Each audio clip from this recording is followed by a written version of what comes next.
OG Diaz, nabalitaan sa source na nanliligaw nga si Jericho kay Catherine.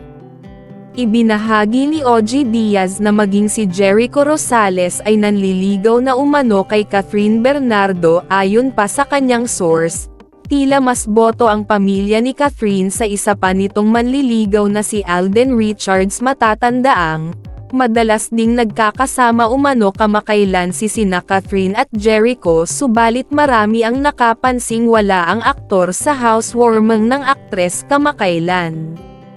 Sa bagong episode ng Showbiz Update ni OG Diaz, isa sa mga pasabog ni OG ay ang panliligaw umano ni Jericho kay Catherine. Ayon umano sa kanyang source, nanliligaw na umano ang aktor kay Catherine. Ang sabi din ng aking source ay nanliligaw din daw itong si Jericho Rosales kay Catherine Bernardo. Gayunpaman, sinabi rin ni OG na tila mas boto naman ang pamilya ni Catherine sa isa pa umano nitong manliligaw na si Alden Richards. Kanya rin itong naibahagi sa naturang episode. Pero kung botohan at botohan daw sa pamilya ni Catherine, parang mas boto sila kay Alden. Matatanda ang unang nakita ng publiko ang nadadalas umanong pagkakasama nina Catherine at Jericho, kaya't nagkaroon ng espekulansyong nagpaparamdam ang aktor, lalo na at napabalitang hiwalay na ito sa dating asawa na si Kim Jones. Samantala, narito ang kabuuan ng naging pahayag ni OG Diaz mula sa kanyang.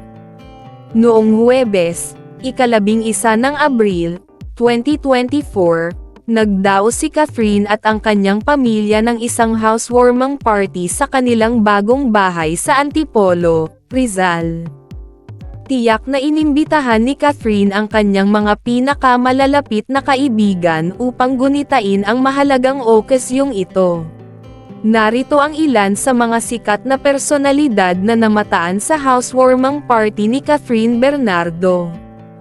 Alden Richards. Nagbigay ng kanyang presensya sa okasyon ang leading man ni Catherine sa Hello, Love, Goodbye na si Alden Richards upang ipagdiwang ang bagong yugto sa buhay ni Catherine.